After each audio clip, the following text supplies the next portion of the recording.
জুলাই আগস্টে বৈষম্য বিরোধী ছাত্র আন্দোলনের নেতৃত্বে সংগঠিত গণ অভ্যুত্থানে আহত হয়ে যারা এখনো চিকিৎসাধীন অবস্থায় আছেন, ঢাকায় নিযুক্ত ব্রিটিশ হাই কমিশনার সারাহ কুককে সঙ্গে নিয়ে তাদের সঙ্গে দেখা করতে গিয়েছিলেন স্বাস্থ্য উপদেষ্টা নূরজাহান বেগম। কিন্তু আহতদের সবার সঙ্গে দেখা না করায় হাসপাতালে তোপের মুখে পড়তে হয়েছে তাকে। বুধবার দুপুর 1:15টায় নিটোরের জরুরি বিভাগের সামনে এই ঘটনা ঘটে। ঘটনাস্থলে দেখা যায় বেলা 11:15টার দিকে তারা চতুর্থ তলার পুরুষ ওয়ার্ডে প্রায় 1 ঘন্টার বেশি সময় নিয়ে ঘুরে দেখেন এবং চলে যেতে চান, কিন্তু 3 তলার ওয়ার্ডে থাকা আহতদের সঙ্গে দেখা না হওয়ায় তারা ক্ষোভ প্রকাশ করেন। তারা নিচে এসে স্বাস্থ্য মন্ত্রণালয়ের একটি গাড়ি আটকে দেন।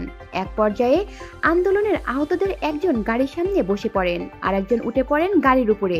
কিছু সময় তারা গাড়িতে কিল ঘুষি মেরে ক্ষোভ প্রকাশ করেন, নেমে আসতে বলেন গাড়ির চালক সহ অন্যদের। পরে নিরুপায় হয়ে স্বাস্থ্য উপদেষ্টা ও ব্রিটিশ রাষ্ট্রদূত অন্য একটি গাড়িতে করে সেখান থেকে বেরিয়ে যান। পরে তারা স্বাস্থ্য মন্ত্রণালয়ের গাড়ি ও প্রোটোকলে থাকা পুলিশের একটি গাড়ি আটকে দেয় এবং রাস্তায় অবস্থান নেয়। পলি শিকদার, বাংলা নিউজ নেটওয়ার্ক।